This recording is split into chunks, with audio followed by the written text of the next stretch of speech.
지금은 정치 멘토로 변신을 했죠.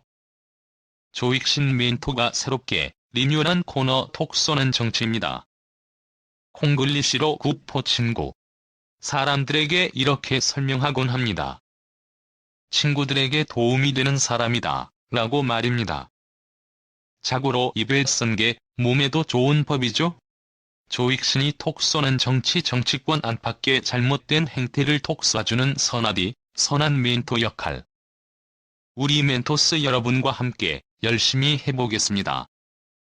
공군, 경찰과 검찰, 그리고 변호사.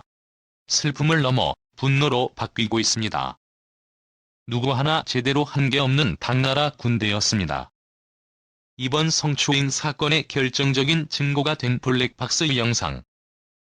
수사 중인 상황이어서 저희가 정확히 확인하기 어렵지만 어쨌든 블랙박스가 다행히 존재하기 때문에 무조건 범행을 밝히는 데는 큰 무리가 없는 상황이긴 하지만 이름을 부르면서 괜찮니?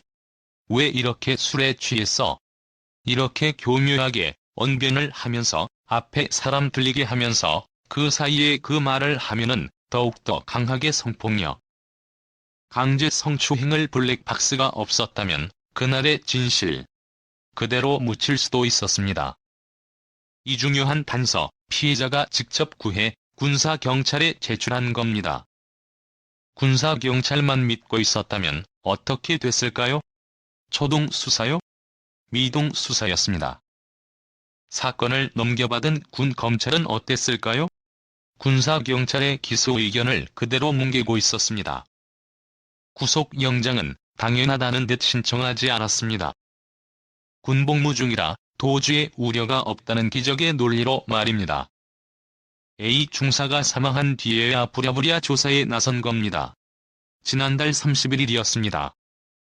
원래의 예정일은 6월 4일이었다고 하는데요. 사건 송치된 지 55일 만이었습니다. 사건이 커지자 그나마 시기를 앞당긴 겁니다. 뒷북도 제대로 울리지 못했습니다. 이군 검찰. 그런데 말입니다. 지난달 27일 뒤늦게 가해자의 휴대전화 압수수색 영장을 발부받았는데요. 집행은 하지 않은 채 서랍 속에 고이 넣어뒀다고 합니다. 이왕 늦은 거 나중에 받아도 된다고 생각한 걸까요? 피의자의 휴대폰 첫 조사를 하며 겸사겸사 넘겨받았습니다. 군복무 중이라 증거인멸의 우려도 없다고 생각했나 봅니다. 피해자의 변호를 맡았던 공군 법무관, 국선 변호사도 무책임하긴 개찐도찐이었습니다. A 중사가 극단적인 선택을 하기 전까지 단 한 번의 면담도 하지 않았습니다. 그나마 첫 통화도 변호사로 선임된 지 50일 만이었습니다. 통화와 문자 몇 통이 전부였는데요. 해외로 신혼여행을 다녀와 보름간 자가격리를 해야 했다는 겁니다. 그런 사정이 있었다면 애초에 변론을 맡지 말았어야 하지 않았을까요? 실제로 지난달 15일 사건을 다른 국선 변호사에게 넘겼습니다. 유족 측은 오늘 처음 사건을 맡았던 국선 변호사를 직무유기로 고소했습니다. 공군의 미동수사, 뒷북 기소, 뒷짐 변호 그리고 이유와 해명들. 납득이 좀 가시나요? 저는 영화 속이 톡 쏘는 한마디가 문득 떠올랐습니다. 남편이 쓴 진술서에 그 흔적이 고스란히 담겼습니다. 신고할 거지? 신고해봐. 성추행 사건이 있던 그날 밤 피의자 장모 중사는 A 중사의 숙소까지 쫓아가며 이런 협박을 했다고 합니다. 숙소 앞으로 불러내 무릎을 꿇고 없던 일로 해달라 요구를 했다고 하는데요. 협박이 통하지 않자 회유에도 나섰습니다. 기본 중에 기본이죠. 피해자와 가해자의 분리. 기본이 무너진 사이 또 다른 가해가 이루어진 겁니다. 2차 가해를 막았어야 할 부대 상관들, 정작 본인들의 잘못을 감추기에만 급급했습니다.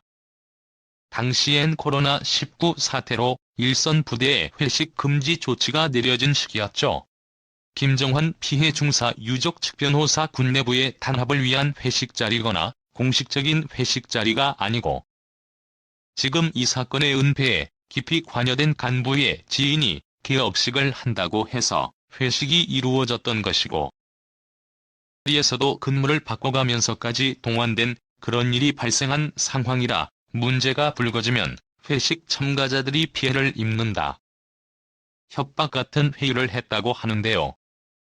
결국 A 중사는 분하고 악에 받쳐 바락바락 울면서 그러면 보고는 안 할 테니 장 중사와 완벽히 분리해달라 요구를 했다고 합니다. 상관들은 남편에게까지 말 좀 잘해달라며 합의를 종용했습니다. 유가족이 또 다른 성추행의 당사자로 지목한 인물이기도 합니다. 회의에 나선 상관들 가운데 한 명. A 중사는 다른 부대로 전출을 희망했는데요. 새 부대에서도 고통은 계속됐습니다. 문제를 일으킨 여군이란 낙인이 찍혀 있었던 겁니다. 남편은 관심 간부 취급을 받았다고 밝혔는데요. 어디 그 여군 한번 보자 부대의 모든 관심을 받는 것처럼 A 중사가 느꼈다고 전했습니다. 우리 딸아이는 바로 새로 간 부대에서도 따뜻한 말 한마디 듣지를 못했습니다. 그 부대 최고 지휘관과 말단 반장까지 보이지 않는 따돌림의 화살을 쏘아댔습니다. 남편의 진술서에 드러난 피해자의 고통과 가해자들의 행태. 오늘의 톡쏘는 한마디로 드러난 진상들이었습니다. A 중사 어머님의 말씀으로 대신합니다. 우리 아이가 이렇게 잠깐 동안 그냥 이슈화돼서 끝나는 게 아니라 군이 바뀌지 않으면 우리 아이 같은 이런 일들은 계속 일어날 것이라는 것을 분명히 저는 알고 있습니다.